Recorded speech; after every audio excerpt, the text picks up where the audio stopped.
Estimados irmãos e irmãs, muito boa noite, que todos estejam bem onde estão, que a graça e a paz de Deus e de Jesus permaneça sobre nossos corações, hoje e sempre.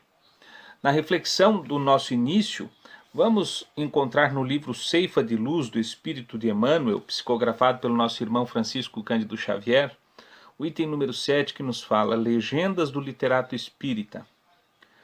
Optar como deseje por essa ou aquela escola literária respeitável, mas vincular a própria obra aos ensinamentos de Jesus. Emitir com dignidade os conceitos que expose, no entanto, aperfeiçoar-se o quanto possível ao hábito da prece, buscando a inspiração dos planos superiores. Exaltar o ideal, integrando-se, porém, com a realidade. Cultivar os primores do estilo, considerando em todo o tempo a responsabilidade da palavra. Enunciar o que pense, entretanto abster-se de segregação dos pontos de vista pessoais em detrimento da verdade. Aperfeiçoar os valores artísticos, todavia evitar o hermetismo que obstrua os canais de comunicação com os outros. Entesourar os recursos da inteligência, mas reconhecer a cultura intelectual só por si nem sempre é fundamento absoluto na obra da sublimação do espírito. Devotar-se à firmeza na exposição dos princípios que abraça sem fomentar a discórdia. Valorizar os amigos agradecendo-lhes o concurso, no entanto, nunca desprezar os adversários ou subestimar-lhes a importância. Conservar a certeza do que ensina, mas estudar sempre, a fim de ouvir com equilíbrio, ver com segurança, analisar com proveito e servir mais. Diante dessa reflexão, então, elevemos nossos pensamentos a Deus, a Jesus, na esperança de que tudo aquilo que nós estamos recorrendo, nós vamos encontrar. Através do ensinamento do nosso Mestre Jesus, que nos diz: Pai nosso que estás em toda parte, santificado, Senhor, seja o teu nome. Venha a nós o teu reino, seja feita a tua santa e sábia vontade, Pai, aqui na terra como em todos os mundos habitados. O pão nosso de cada dia dai-nos hoje, Senhor. O pão do corpo, mas também principalmente o pão espiritual. Perdoai as nossas dívidas, da mesma forma que soubermos perdoar aqueles que nos devem. E por caridade, Pai, não nos deixes entregues às más tentações, livrando-nos de toda a prática do mal, e auxilia-nos por misericórdia a fazermos o bem sempre e em todo lugar, porque teu é o reino, o poder, a glória, a majestade, para todo sempre. Que assim seja. Muito bem, meus irmãos, então, inspirados no livro Primícias do Reino, nós temos aqui do espírito de Amélia Rodrigues e psicografado pelo nosso irmão Divaldo Pereira Franco, nós temos a reflexão O Paralítico de Cafarnaum, que nos fala, então, do relato do Evangelho de Jesus, segundo Lucas, no seu capítulo 5, versículos 17 ao 26, onde mostram os detalhes dos primeiros momentos das ações do nosso doce Mestre Jesus Cristo nas suas tarefas de refazimento de tantos espíritos desditosos que precisavam ver para crer.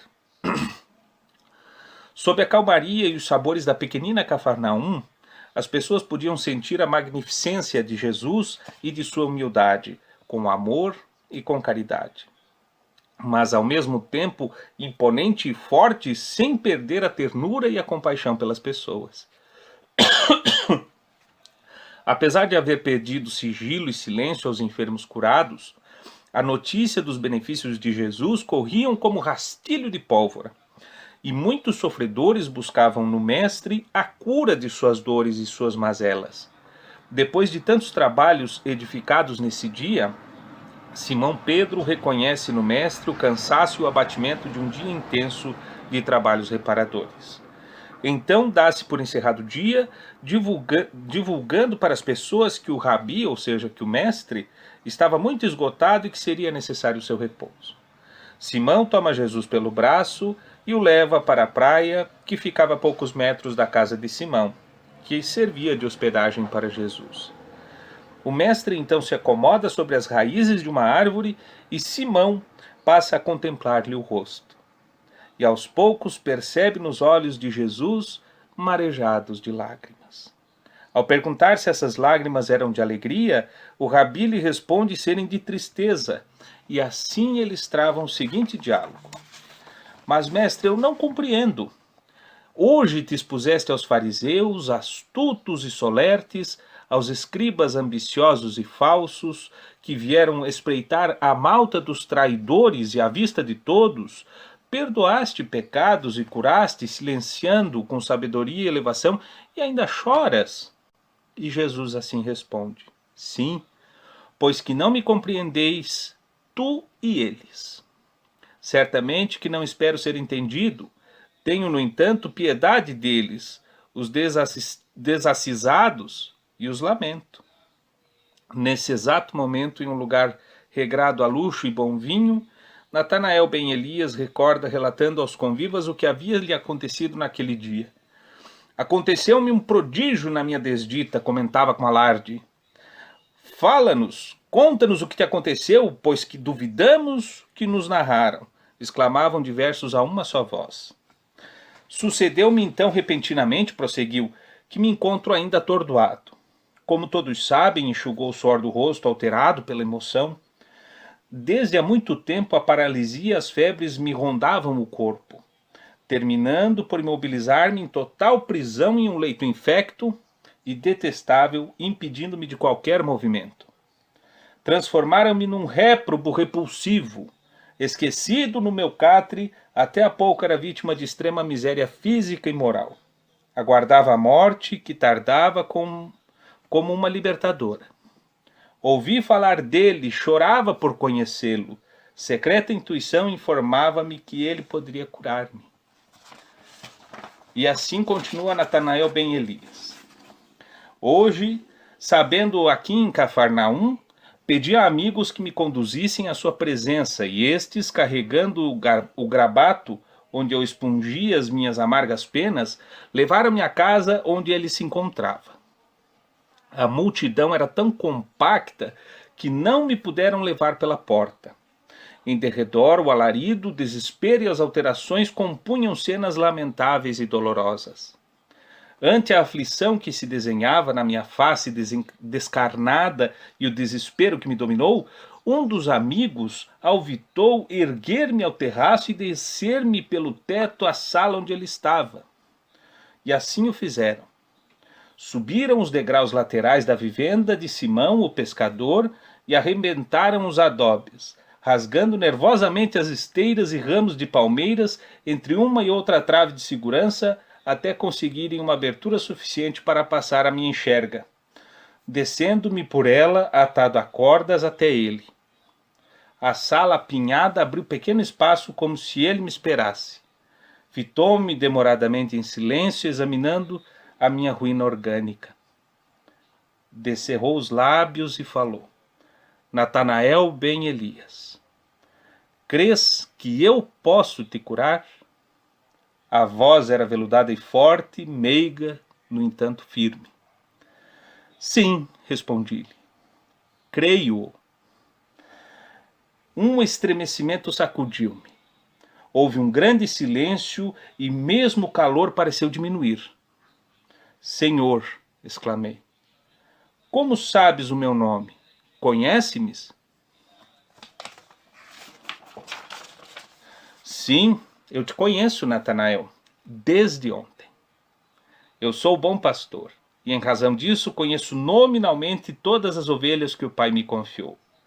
Não compreendi, confesso, o que ele disse sobre desde ontem. Nunca ouviram antes, nem jamais me visitara. Teus pecados, exclamou, estão perdoados. Houve murmurações e uma exaltação de ódio na assistência. Eu próprio me perturbei. Quantas vezes eu pensara em seguir uma vida limpa e decente e voltasse a movimentar-me, a acionar as pernas, não saberia dizê-lo. No entanto, àquela hora eu indagava, seria ele capaz de perdoar os meus pecados? Não estaria blasfemando? O suor corria-me em bagas pelo corpo sujo e macilento. Como se ele ouvisse os pensamentos mais secretos, sem recear, ele desafiou. Que é mais fácil? Dizer ao paralítico, perdoados são os teus pecados, ou dizer-te, levanta-te e anda? E voltando-se para mim, estendeu os braços e alongou as mãos, falando-me imperioso, levanta-te, toma a cama e vai para a tua casa. Oscilei como uma cana ao vento, desejei falar algo e não pude. Ergui a cama, explodi num grito de ventura. Salve, Rabi! E voltei dando hosanas ante a admiração de quantos me conheciam. Não compreendo, porém, o que me sucedeu. Parece-me um sonho do qual receio acordar. Bebamos em gáudio, gritavam todos em redor, comemorando a tua volta à saúde e ao prazer. Exibe o corpo para que o vejamos sem marcas, sem feridas e no mais o creiamos.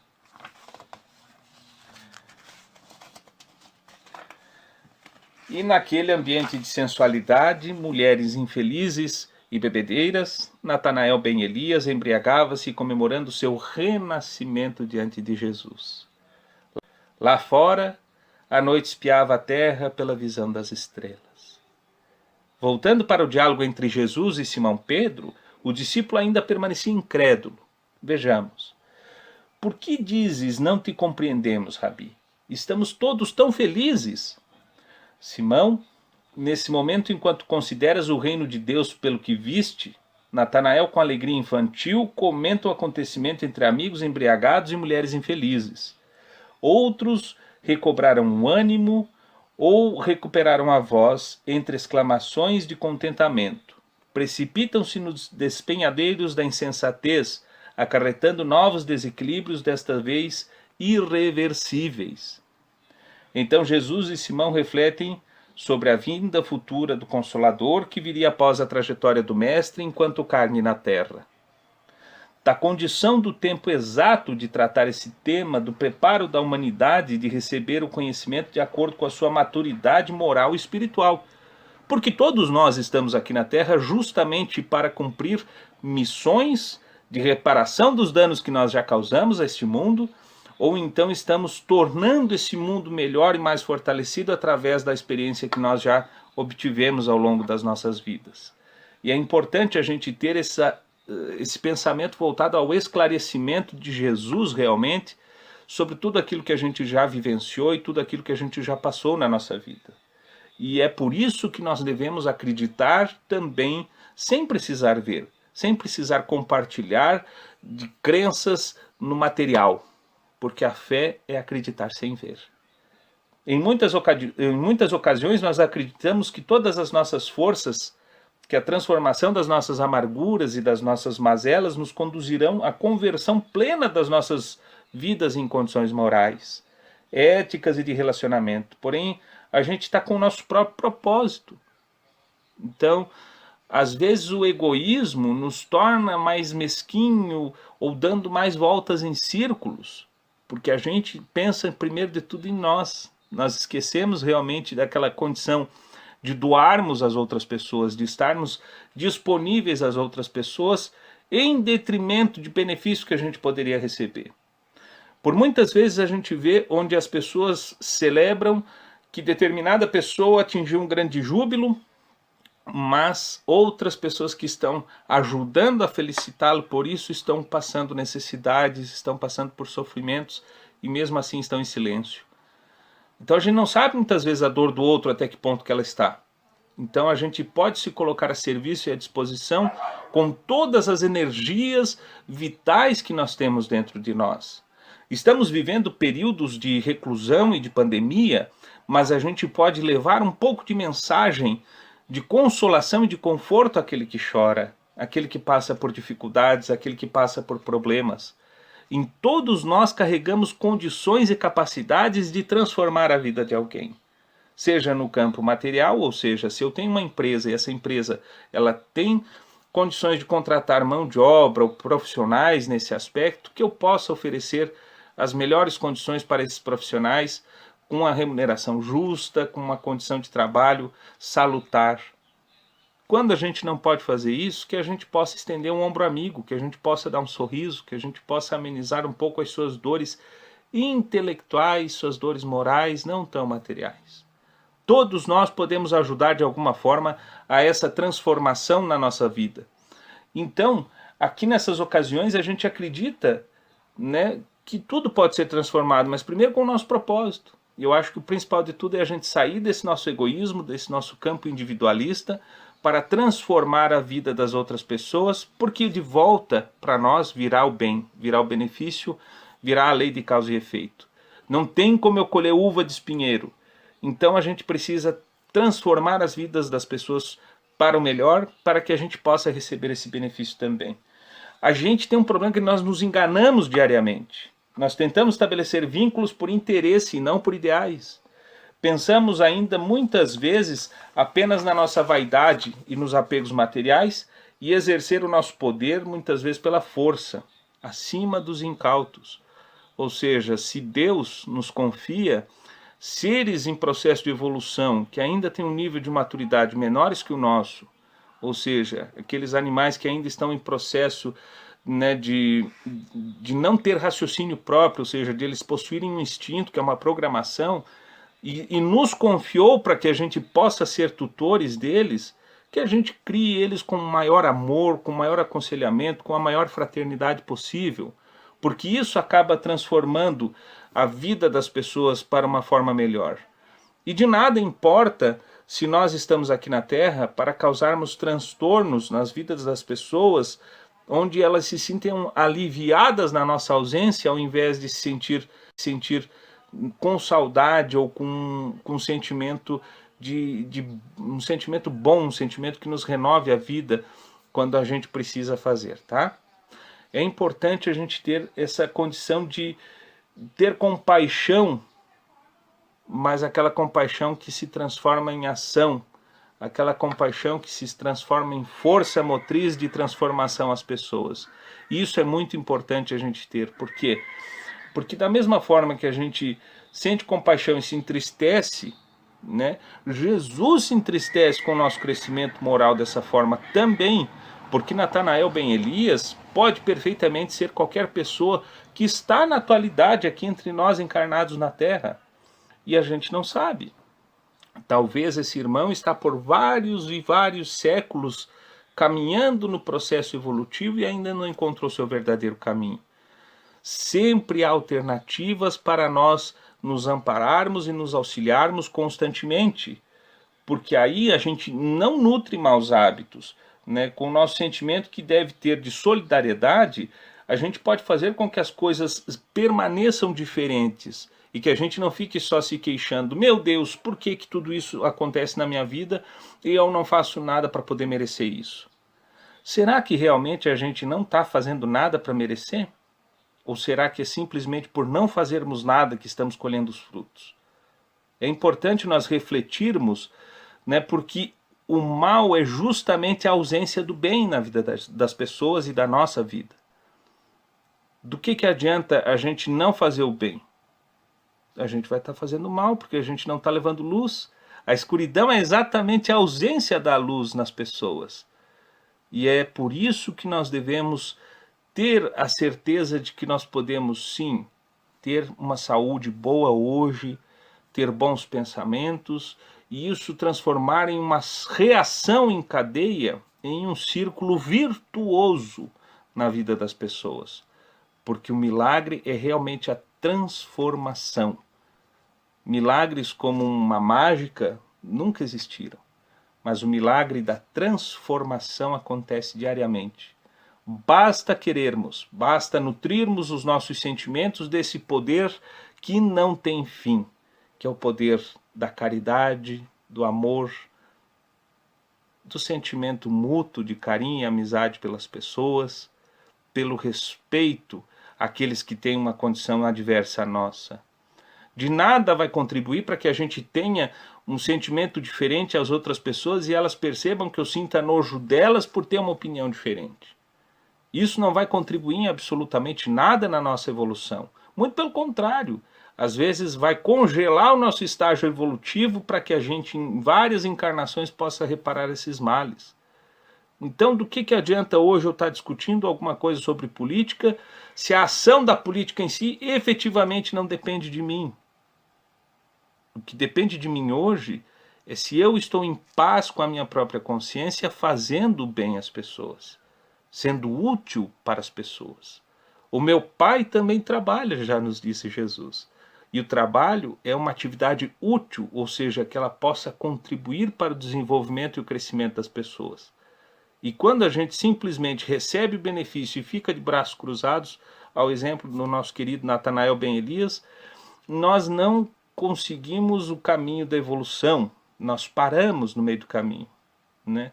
Veja ainda a bondade que existe de Deus diante de tudo isso, porque nós não regredimos, nós apenas estacionamos diante da situação que vivemos.